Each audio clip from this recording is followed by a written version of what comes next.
welcome to everyone, and welcome Gustav, of course, my co-host, and Matthias Viking. Thank you very much. I'm really happy to be here with you guys. It's going to be really interesting time, actually. Okay, so down to the topic of Ubisoft right away, bam, with like no introductions. So we have to start with Ubisoft, but no, the Ubisoft confirmed strategic contraction. So 6 games. When I say something wrong, you can feel free to correct me. 6 games have been canceled, including the long-delayed Prince of Persia, the Sands of Time. There was the remake of the Sands of Time, if I'm not mistaken. I mean, we all know this entire episode is just about you being upset about that specific game being cancelled. You don't say. No, I didn't hear anything. So, and 7, no, yes, actually, yes, it is. I was really hoping for that, but yes, and then 7 more being delayed. 2 studios are straight up getting shut down, which are Halifax and Stockholm. And the rest of the organization is being shoved into a new structure, which is 5 creative houses. Oh, this is what I understood, right? And here's where my disappointment stops being a fan sadness, because yes, I'm a fan, as Gustav already said, and becomes management rage. because Prince of Persia should have been an easy credibility win, because it's a legacy IP revival done with care, or should have been that way, and instead it turned into years of awkward silence from Ubisoft, and then like it's this sort of like mercy kill, you know, and that's not, in my opinion, that's not focusing on quality. That's a proof that they couldn't land the basics. Maybe I'm too harsh, but that's the way I see it, because the financial side is even uglier. Ubisoft revised guidance to about 1.5 billion net bookings, and said it expects around a 1 billion operating loss for the fiscal year ending March 2026, so basically tomorrow. And this is driven by delays, cancellations, and a big financial hit tied to the reset. Mm-hmm. So the market basically replied, "We don't believe you." So shares fell by roughly a third. I think it's 33 or 34% that was last week. I don't know exactly how is it now, but and they hit the lowest since 2011. So now layer in the Tencent angle, because this time it matters. Tencent completed a 1.16 billion investment recently, taking roughly 26% economic stake in Ubisoft. Ubisoft, the new flagship focused entities, right? The Vantage Studio. That was built around IPs like Assassin's Creed, Far Cry, Rainbow Six.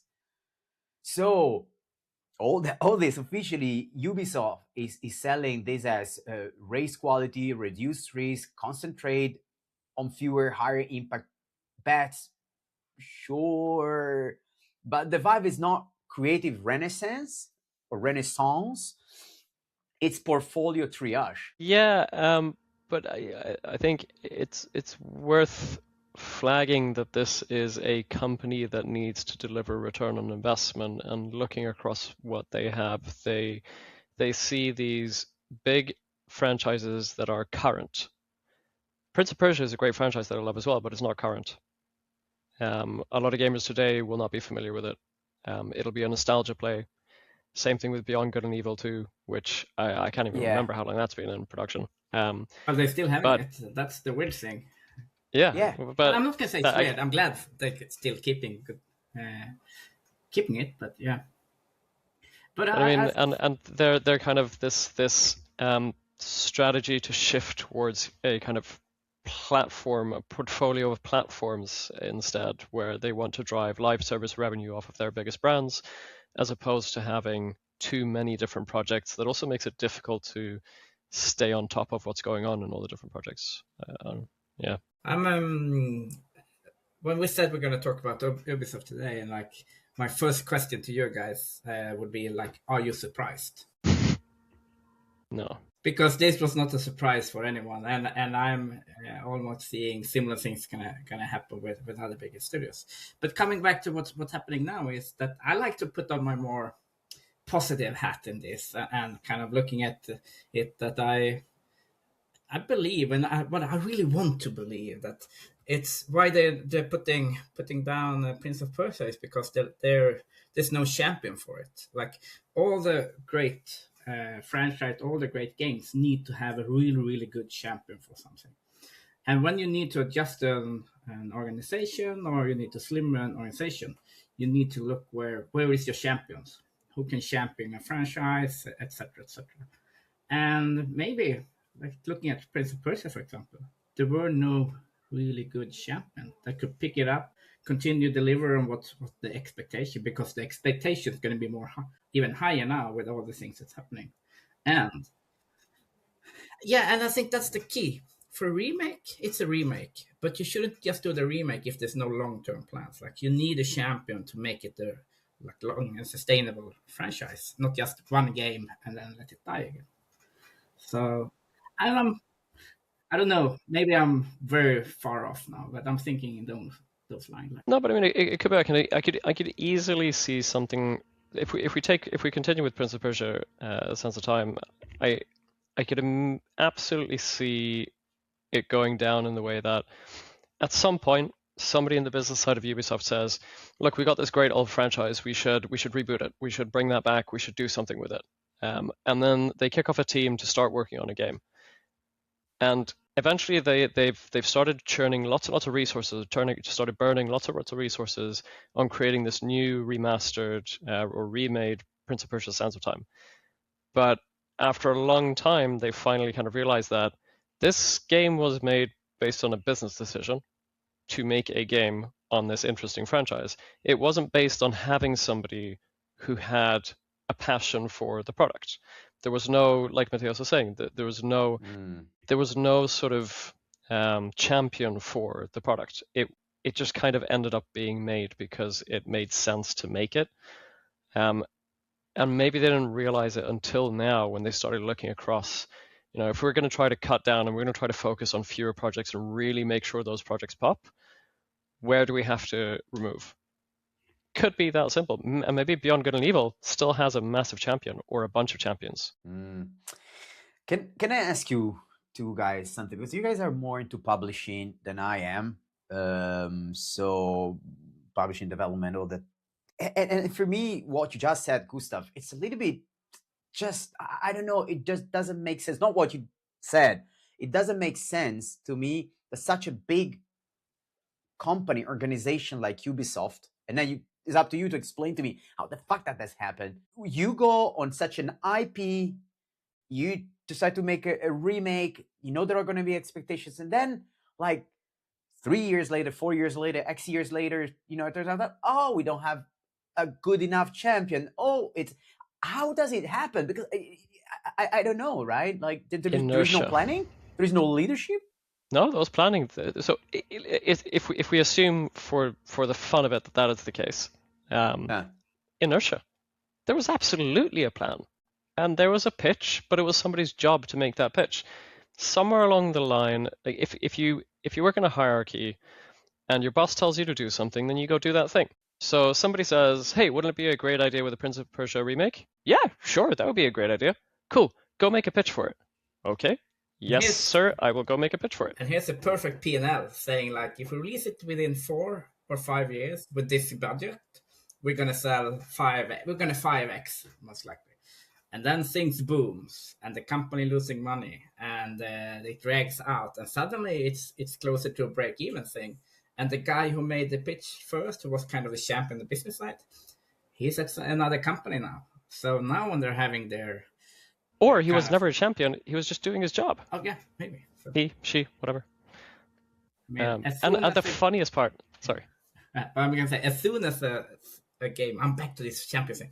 As soon as a game loses the champion up in the management, that game's going to be the first one on the cut list. And it's going to rotate. Why does that? Why? If you're not showing and talking about the game, you're fighting with everyone else. And like if you're fighting with someone that's super passionate about your project in the management team, etc., mostly they're gonna have an upper hand because they're so passionate about it. But if you have this other project over here that nobody even talks about, they forgot to bring a kind of a presentation of it or bring up an update of it. That one's not going to be as heard as others. We're just humans. All the executives are humans. Of course, they look at images and they look at presentations and data, but it's the passion usually. I still want to believe that. I'm a game developer. I want to believe it's passion that wins in the end. And that passion can get lost in the hierarchy. Because I mean, you can be so in that situation, the upper level of management can believe that there is a champion, there's lots of passion for making this game. Because why else would there come a pitch? Well, but maybe the pitch is just there because somebody was told to do it.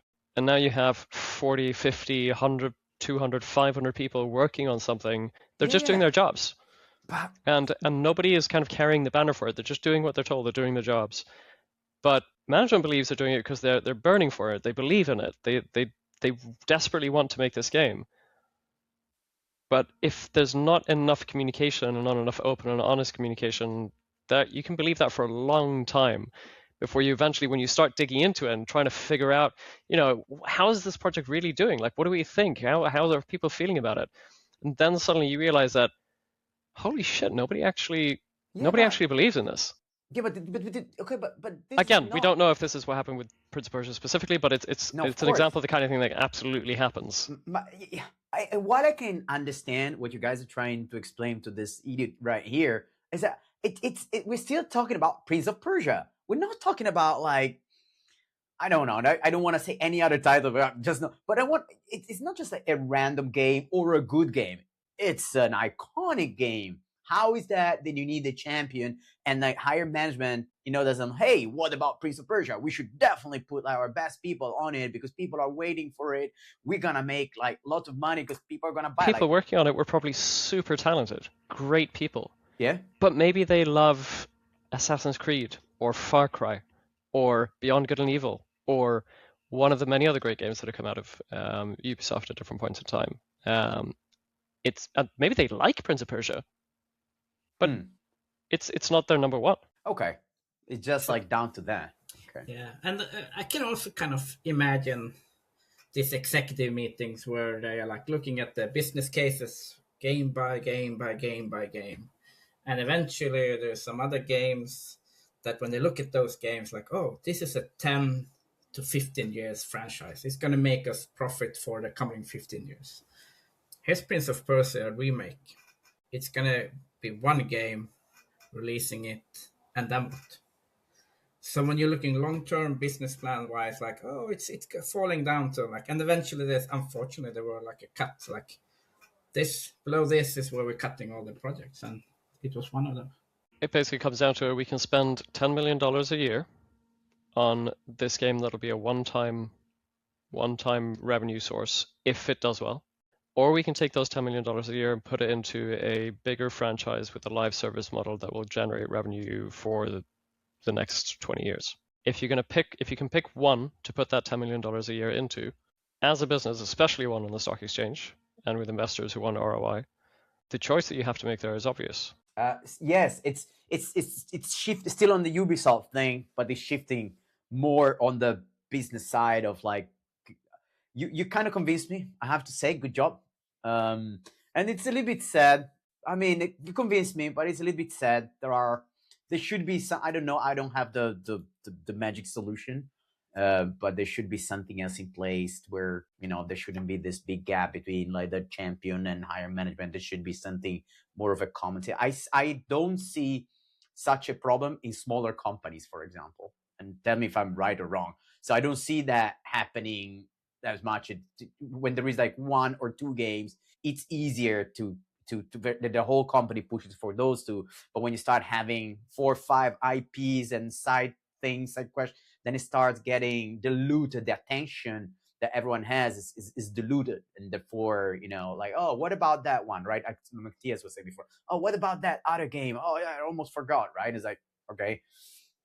Yeah. So, and I think it's in part how many different games are IPs, and in part just how large the organization is in terms of number of people. There's a limit around between 50 and 100 where you start needing middle management in the company for it to run effectively, and that's the point where you'll really start losing communication, because keeping that running is incredibly difficult. Yeah. And when the projects start competing for the same resources, that's also like at that shift. Oh. That shift when like, so there's one publishing team, I'm simplifying it, but 2 games, and we both want to release in January. Like, who's going to release in January? And eventually you'll see blowing that even bigger and bigger. It's going to come down to like, oh, we only have these kind of resources, which should we prioritize? We can ask that platform for support on one of our titles. They won't give support on both. Which one really? do you pick? Steam takeover in last week of January. Which game should it be? Or the console platforms, or it can come down to simpler things. There are constant contracts running around in a sort of, especially a big game being made. So it can come down to like lots and lots of different things, but at the end of the day, like sometimes multiple projects will be competing on the same resources, and there's a prioritization that's made. Very few companies have so many people in all the different sort of crafts that there's time for everything. Something's got to win and something's got to lose in terms of priority. So what the heck is it happening? Also, the subdivision in how did we call it? Like in this like 5 different areas. Studios are more focused on different things. There are many ways to see it. One is Ubisoft is preparing to sell as a whole. Just today, I was actually delivering my how to my free training to someone here in Poland, and this person told me, I think they're Tencent will come in and just buy everything else, because like the value now is so low that probably for Tencent is like a spit in the floor. They could just buy it tomorrow. Then are they trying to organize a company in a way that can be sold in pieces or some pieces, right? The moment you give this 5 different orientation, then you can say, okay, I give you this department, or I give you that one. Buy those one that are focusing on this genre. I don't know. Please tell me your opinion. I would guess that there are specific revenue targets that Ubisoft needs to hit. Or needs to hit. Tencent is a minority equity holder, so they don't have infinite power. But I would guess that they have revenue targets in mind that they want to see hit, not necessarily sale of equity. My gut feeling is based on where Ubisoft is and the challenges that have been plaguing them for a while now, is that there is a feeling that there needs to be consolidation of focus and start getting back to delivering stable success on the absolute key franchises. And if they manage to deliver on that, if they manage to sort of shrink down, start consistently delivering good products with good monetization on their key franchises, at that point they'll start growing out again, growing broader again. Matthias? Yeah, I'm like what Gustav said, more or less. I think they need to. First of all, as you said, I think they have KPI targets that they got from Tencent, and I'm not 100% if I'm correct in this, but I also think there is a setup where currently Tencent can't buy. Like the whole setup is made in a way that Tencent can't buy the rest of Ubisoft within some time. So it's not, they cannot just, the value is dropping and they buy everything. But I only heard that, so I can't really refer to something about it. I'd be surprised considering how long and hard the family has fought to retain control of the company. Yeah. I doubt they would suddenly give that up. Yeah. So my gut feeling is similar to what you said, Gustav. Like they're going to shrink it to the size where they are becoming more and more profitable. And then they're going to grow it with profit to probably meet the targets of Tencent. And then they're going to be out of it. That's what I believe. Try to do what we say in Sweden, gör om, gör rätt. Gör om, gör rätt. Yeah. Do it again and do it right. Boy, you wanted to add something? Or? Yeah, I've had a question for you guys regarding this. Ooh. Do you think this was part of the plan? Or do you think this is like an emergency plan happening the last kind of 2 months? It feels like they grew too much and now there's like, and do and this, and let's sell this, and let's divide. It just, there is too much happening within 12 months. There's too much happening. That's not in general what happens when you have a plan.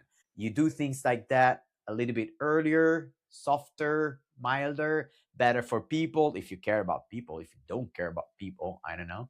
No, Gustav? No? I don't know. I think it might be a bit of a mix. I would like to think that some of these decisions took a long time to finalize and required people to look into the status of projects, for example, and analyze whether they thought that it was worth continuing the project or better to shut it down. So I don't think it's a complete emergency plan. No, not a complete emergency last minute plan. It's an emergency plan. It might still be, but not a last minute one. I definitely think that there are a lot of people within the leadership who feel that this is necessary in order to save the company in the long term. But I'm thinking if it is a plan, like they planned it at least a little bit, and as you said, you're hoping it's been in the cooking for some time. Like 1 week, more or less, is a lot of money for Ubisoft. So cutting 6 projects and 2 studios, like that's a lot of money to wait 1 extra week or 1 extra month. But at least I hope they wait, like potentially they knew before Christmas, but they didn't want to like ruin Christmas for everyone, so they waited until January. But I don't know really. But then you cut seven. I think one of the challenges that you have when you're a publicly traded company is they can't tell you what they're going to do until they do it. So with a publicly traded company, a lot of things will look like it's a sudden thing, but that's because they literally cannot say that they're going to do it until they do true. it. Yeah, you're right in that one. That's But then you do 7 at a time. 6 cancel, 7 delayed, boom. All it just couldn't you plan 7? it? 6, 7. Yeah. My daughter's gonna love this. It worked well. Okay. Before we go, because it's already like 30 minutes, before we go, there's one thing I wanted to ask you.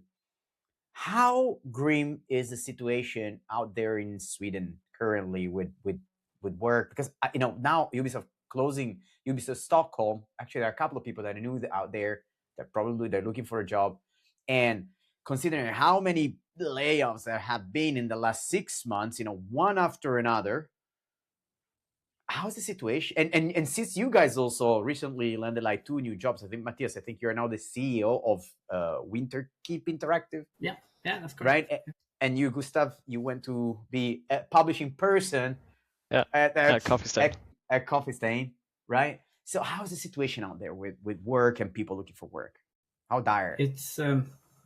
It's tough, at least what I see. We have a lot of jobs being cut in Malmö, which is one of the big cities. I think they even had like a special gathering for about 150 unemployed people in Malmö just before Christmas. And of course in Stockholm it's been tough. They did cut the whole Outsiders this summer. Avalanche been cutting a lot of people. Well, Starbreeze has been cutting. They do two rounds of layoffs. That's going to be almost 90 or 100 people in total over the last year, and massive now, of course. So luckily we have Embark.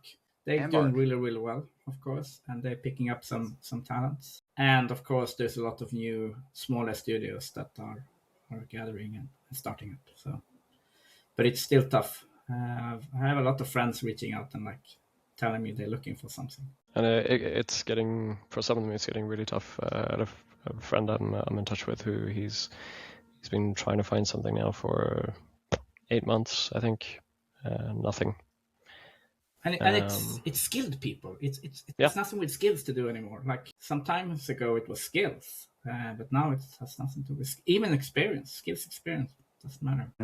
When I hear those numbers, I freeze inside. Like I was without a job. Like remember, like 2 years ago for a month and a half, and I felt horrible when I hear people 6 months. I have a good friend here also that just started a new thing a year and something ago. He stayed 3 months and they decided to let him go.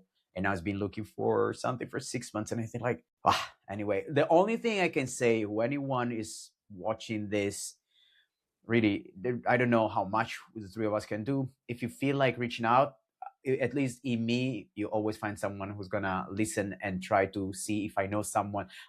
Having working for a service provider, I know a lot of people on different companies. If there is someone that you see on LinkedIn that I'm connected to, and you want to try, please ping me. Don't hesitate. Just do it, and I see what I can do. If I can put you in contact with the right person or with someone at the company of your dreams, please do it. That's all I can say. And yeah, and I'll throw in a bit of optimism. Matthias mentioned, I can't remember if we had hit record by then, but there was a conference up in Umeå, Matthias's hometown, just last week, and I'll say that I think that I'm pretty sure that was the most optimistic games conference I've been at in the past 4 or 5 years. I mean, since the hubris days of COVID ended. There was a mix of fantastic new teams or teams with new games, as well as a lot of both Swedish and international scouts looking for games and talent, and more money than I've seen in a long time looking to invest. That's good news. Not necessarily huge amounts per ticket, per investment, but a lot of interest. And I mean, adding them all up, there's, the people there could have funded 100 games easy, and we're absolutely looking to do it. Yeah, I agree with you, Gustav, that even though we speak about a lot of people losing their jobs lately, we also see these smaller studios rising up, and they're finding publishers, they find fundings in new ways of project funding and even like direct family and friends, which make the studio able to hire few talents. So I think we're going to see a future of smaller teams, but more teams. That's probably what we'll see. In the future, we're going to ask you to come back. Yeah, So it's really fun. Be ready. Gustav, like always, thank you very much. You're always amazing.